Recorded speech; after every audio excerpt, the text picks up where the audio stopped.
Olá, CD concurseira, olá, CD concurseiro. Então, vamos dar continuidade à nossa série de quizzes, agora num layout um pouco diferente, direto da webcam do computador, né? Então, depois eu vou querer que vocês deem um feedback para a gente, para ver o que vocês acharam desse novo layout. É um layout para tentar melhorar, né? Tornar essa visualização, essa experiência de vocês mais confortável possível. E eu queria a opinião de vocês depois que terminar esse quiz, se tudo der certo, a gente vai começar a fazer as lives também nesse formato, tá joia? Então, a gente vai falar do quiz da semana 23. A gente vai falar a respeito da banca Instituto Mais, que vai promover o concurso de Mairink, um concurso, um município que fica próximo à região de Sorocaba. Então, se você vai fazer esse concurso, não perca esse vídeo, que você vai aproveitar bastante como um direcionamento para o seu estudo aí do concurso de Mairink.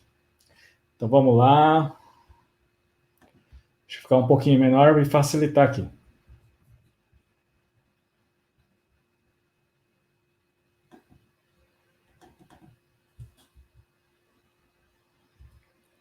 Então vamos começar com o quiz 833, o quiz da Banca Instituto Mais, concurso de Itacoaquecetuba 2019, um concurso bastante recente, um concurso da Estratégia de Saúde da Família.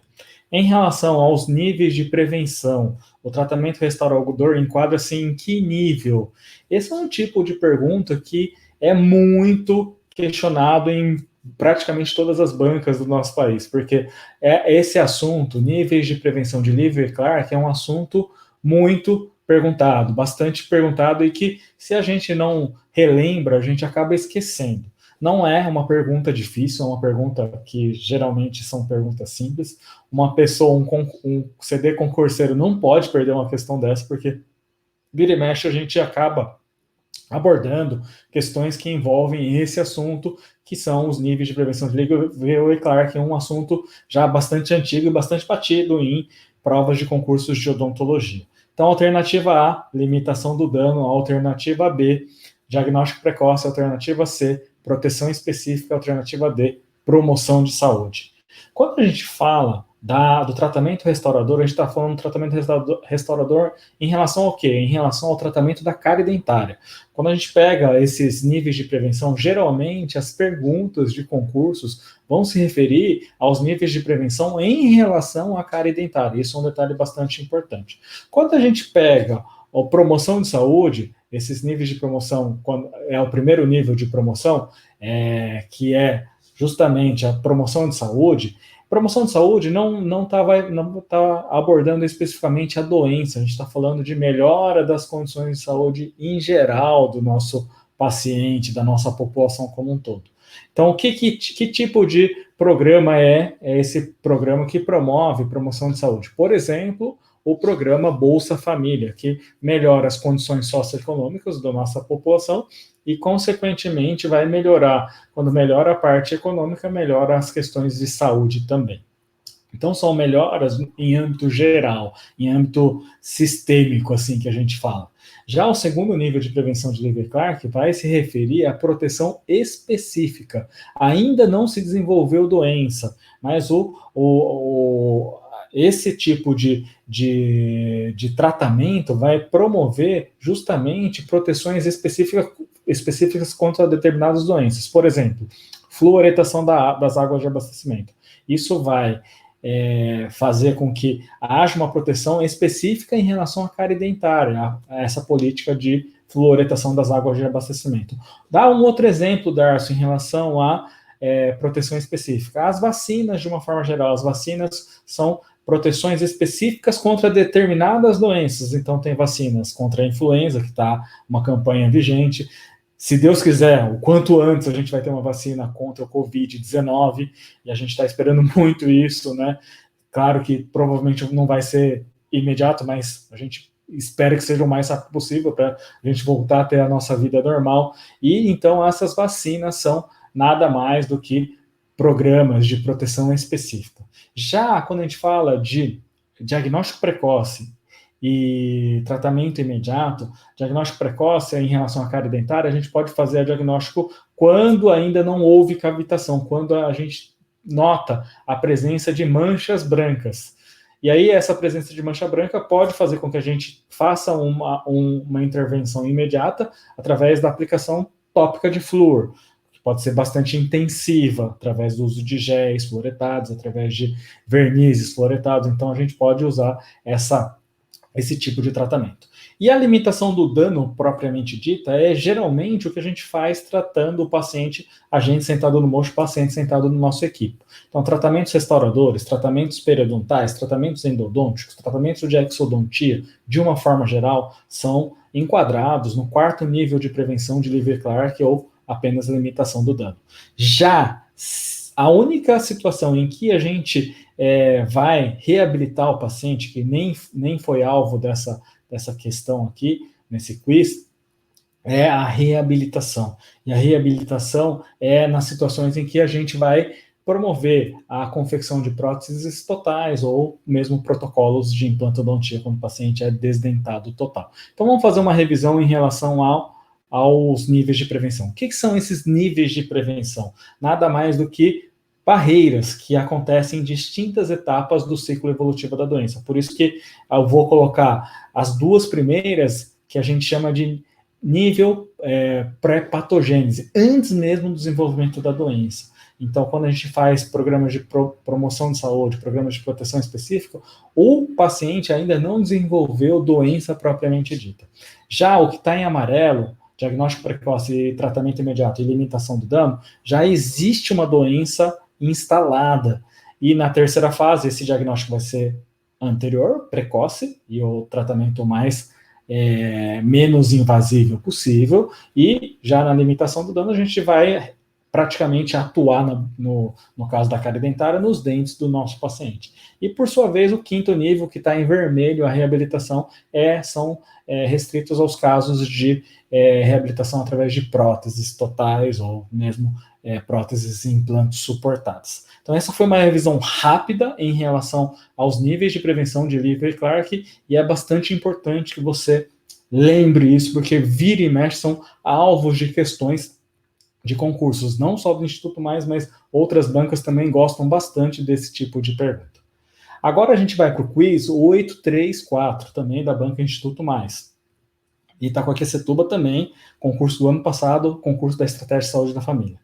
A cenário alternativa que apresenta um princípio doutrinário do SUS. Esse tipo de pergunta também vira e mexe, cai não só na banca Instituto Mais, mas outras bancas como um todo gostam desse tipo de pergunta. Princípios doutrinários ou simplesmente princípios ou mesmo princípios filosóficos. Então você tem que guardar na sua mente essas nomenclaturas para você nunca mais errar uma questão dessa, que são questões relativamente simples. Então, alternativa A, descentralização; B, regionalização; C, hierarquização; e D, equidade.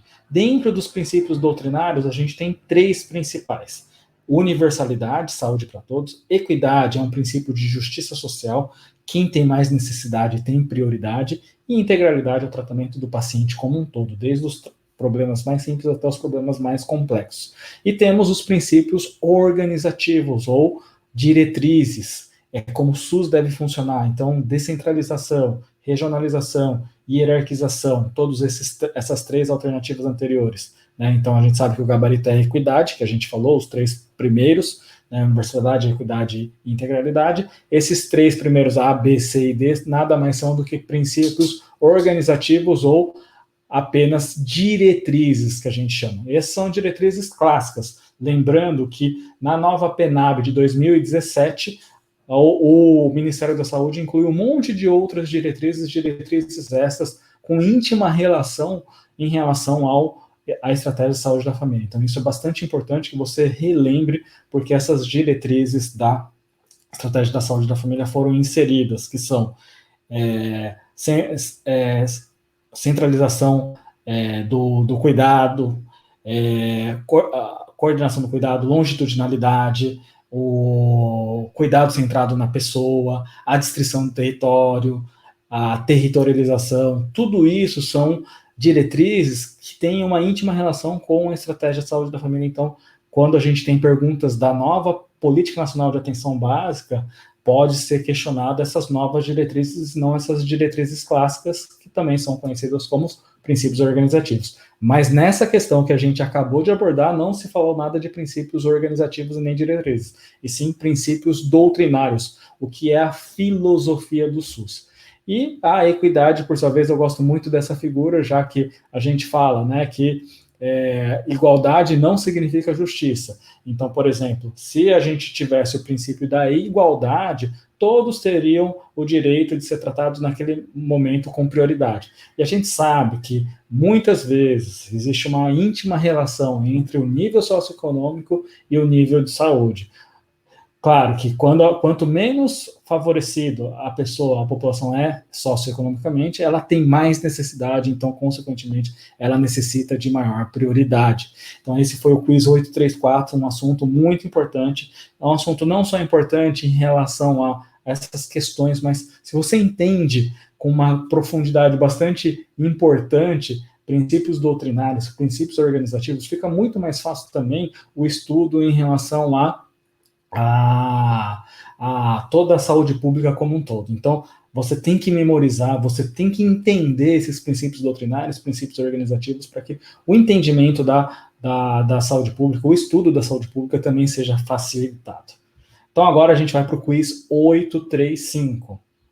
Um quiz também no Instituto Mais, do mesmo concurso, Itacoaquecetuba, Estratégia de Saúde da Família 2019, sobre o fibroma. Assinale a alternativa correta. Sempre quando tiver correta, assinala também a correta, para você lembrar que é para assinalar a certa, né? Muitas vezes a gente acaba perdendo uma questão porque a gente acabou assinalando a alternativa incorreta.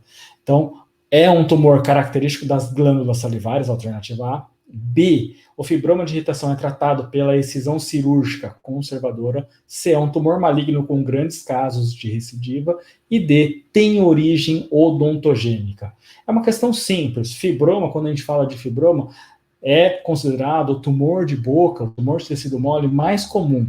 Na verdade, quando a gente pega os fibromas de uma forma geral, eles não são tumores verdadeiros. A gente geralmente, quando a gente se refere ao fibroma, a gente se refere a fibroma de irritação. Foi ocasionado por um trauma, geralmente uma mordida, então é muito comum na região de mucosa jugal, na área de oclusão.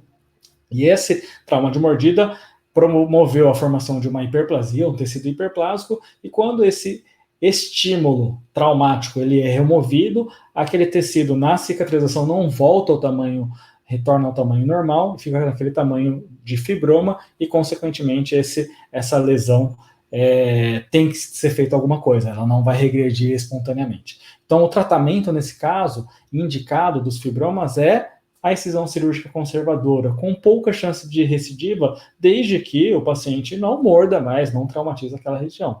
Claro que se ele morder novamente, ele pode, né, vir a formar um novo fibroma. É um tumor característico de glândulas salivares? Não, né? Quando a gente fala de glândulas salivares, né, esse sufixo oma pode estar referindo a um tumor de glândula salivar, mas geralmente quando a gente fala de glândulas salivares tem o nome, né, adenoma, adeno de alguma coisa de glândula. Então, adenoma pleomórfico, por exemplo, é o tumor de glândula salivar mais comum que acomete a região da cabeça e pescoço. Ele é mais comum, inclusive, na parótide. É um tumor maligno com grandes casos de recidiva? Não, né? O sufixo oma geralmente é um indicativo de lesões benignas, não de lesões malignas. E quando a gente se refere a tumores malignos, por exemplo, dos tecidos mesenquimais, a gente não vai ter somente o sufixo oma. Claro que quando a gente fala sarcoma, tem esse sufixo oma, mas a palavra sarcoma é um indicativo de uma neoplasia maligna dos tecidos mesenquimais ou dos tecidos conjuntivos. E o sarcoma, assim como as células do tecido conjuntivo, podem ser oriundos de vários tipos celulares. Então, de células osteoblásticas, osteosarcoma, de células condroblásticas, condrosarcoma, de células fibroblásticas, o fibrosarcoma, de células gordurosas, liposarcoma, e assim por diante. Então, os sarcomas existem uma infinidade de lesões que são oriundas das células do tecido conjuntivo. Graças a Deus, quando a gente pega a região do complexo maxilomandibular, região de cabeça e pescoço, não são lesões frequentes. A lesão mais frequente maligna não é nem oriunda do tecido conjuntivo, e sim do tecido epitelial, que são os carcinomas. Então, além dos sarcomas, quando a gente tem carcinomas são referentes às lesões malignas e que consequentemente, têm maior chance de recidiva. E tem origem odontogênica? Existe o fibroma odontogênico, que tem origem nas células que desenvolvem, né, o epitélio odontogênico, as células odontogênicas de uma forma geral. Existe o fibroma odontogênico, que é um tumor odontogênico, uma neoplasia odontogênica de origem mesenquimal. Mas esse fibroma odontogênico, ele acontece praticamente, né, grande parte desses casos acontece na região intraóssea, e que tem essa relação de formação dessas neoplasias odontogênicas, acontece geralmente na região intraóssea. Isso é um detalhe bastante importante. Então, esse foi o quiz 839, uma questão não muito difícil, mas é importante a gente aproveitar a questão como um todo para que você, esse nível de estudo, você aproveite a questão, não só a resposta correta, mas todas as outras alternativas para que você direcione ainda mais os seus estudos. Agora tem o quiz 836, em que também é a Banca Instituto Mais, com esse mesmo concurso, Estratégia de Saúde da Família, Itacoaquecetuba 2019. Para realizar a exodontia de um molar inferior com grande destruição coronária, é utilizado o fórceps de que número? Esse tipo de pergunta, vira e mexe, também é perguntado os números de fórceps. Não são perguntados fórceps muito diferentes, né? 32, por exemplo, não é um fórceps que é muito questionado, mas é importante, já que está dentro das alternativas, que você guarde são os dentes em que você pode utilizar o fórceps número 32, porque não caiu nessa pergunta em específico, porque ele pergunta de molares com extensa destruição coronária, e nesses casos, qual fórceps que a gente vai utilizar? Sim, os fórceps número 16, também chamados, né, entre aspas, chifres de boi, por conta da sua ponta ativa, de como o fórceps ele tem essa ponta ativa dele. Então é o 16 que é a resposta correta. O fórceps número 32 é utilizado em que situações? Em molares e pré-molares superiores. Fórceps 150 já é um fórceps que a gente utiliza muito, fórceps universal, eles são indicados para dentes, né, dentes anteriores, incisivos, caninos, premolares superiores. Já os fórceps 151 são indicados para os dentes anteriores e inferiores, então incisivos, caninos e premolares inferiores. É importante que você relembre, né, a numeração de fórceps para que você não perca esse tipo de questão, que são questões não muito complexas, questões que não geram grandes dificuldades. Agora a gente vai falar do quiz 837. Também desse mesmo concurso, é uma infecção causada pelo treponema pálido, que tem como característica oral a alteração da formação dos incisivos e dos molares, a queratite ocular intersticial e a surdez. Trata-se do quê? A alternativa A, sífilis; B, difteria; C, erisipela; D, impetigo.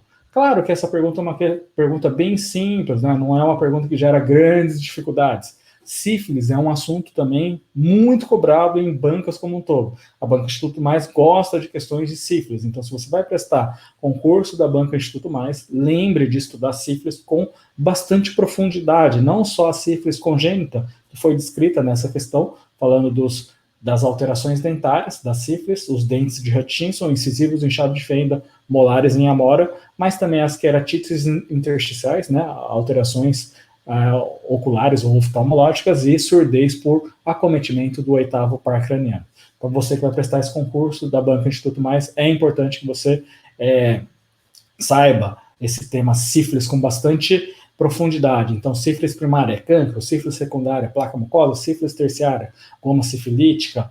Entre as diversas fases da sífilis, existe a sífilis latente, em que o paciente não tem manifestações clínicas da sífilis, mas ele tem o treponema pálido circulante. Lembrando que o cancro, por que vem esse nome cancro? Porque parece uma lesão carcinomatosa. Se o paciente não é tratado geralmente o tratamento indicado é penicilina benzatina, benzetacil, esse paciente depois ele vai desenvolver, né, não vai ser curado, esse treponema pálido não vai ficar circulante e pode desenvolver ciclo secundário. Se não for tratado, vai acontecer a mesma coisa, o treponema pálido não vai ficar circulante e pode desenvolver a sífilis terciária, que é a mais grave, a forma mais grave. O paciente pode desenvolver alterações neurológicas e alterações, doenças no sistema cardiovascular. Pode levar, inclusive, o paciente a óbito. Diagnóstico da sífilis, geralmente baseado em exames sorológicos, VDRL é um exame de triagem, e tem exames específicos do treponema pallidum, FTA, ABS, TPH, são exames que podem ser pedidos especificamente para sífilis. E a gente hoje em dia não chama mais a sífilis como uma DST, mas sim como uma IST, uma infecção sexualmente transmissível, justamente porque grande parte da fase dos momentos que a gente vai examinar o paciente, as fases primárias, secundárias, são fases que o paciente, se não tratado, ele pode regredir as lesões espontaneamente e o paciente vai ter essa sífilis latente sem nenhum sinal clínico. E aí é muito melhor a nomenclatura de infecção do que mesmo a nomenclatura de doença, porque o paciente ele tem a infecção, né, ele tem o treponema pallidum, mas não tem uma doença manifestada. Então, por isso que grande parte hoje em dia das DSTs, antigamente conhecidas como DSTs, hoje em dia são consideradas ISTs, ou infecções sexualmente transmissíveis, um detalhe bastante importante. Então, vamos agora para o quiz.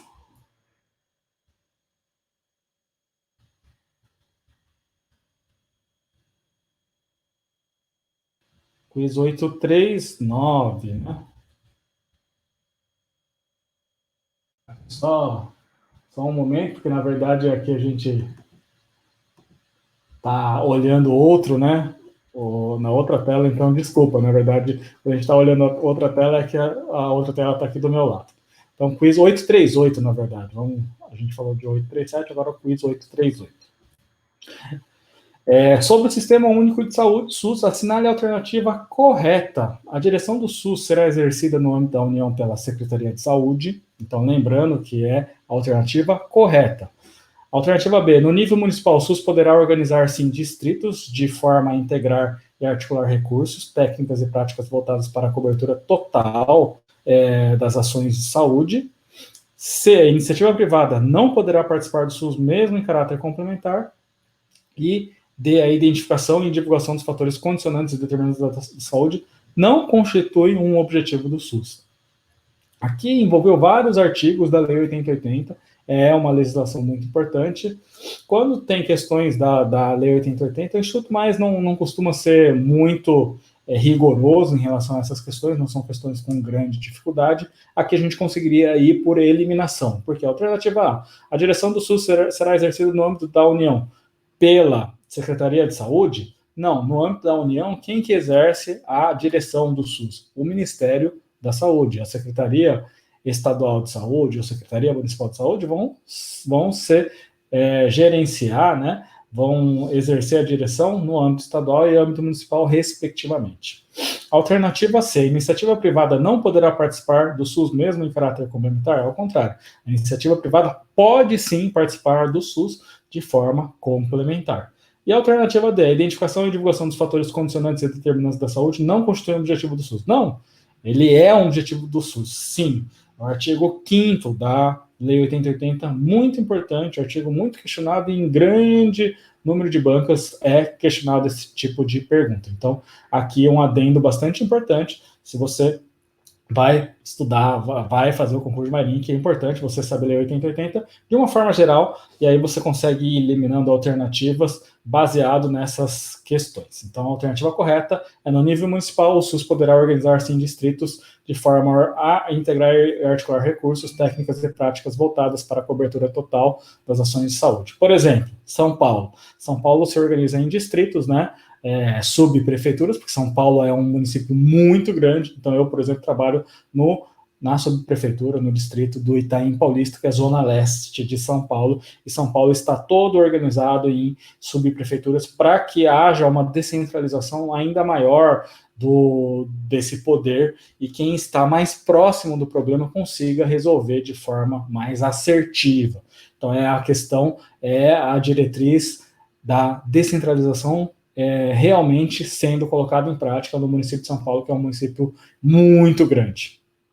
Então, aqui só para mostrar, né, falando um pouquinho dos recursos, né, do artigo 3º, e esse foi a semana 23 dos quizzes, em que a gente falou, né, de questões basicamente do Instituto Mais. Essa foi uma forma diferente, um layout um pouco diferente da gente apresentar esse nossos quizzes. Vamos começar a usar bastante esse layout também.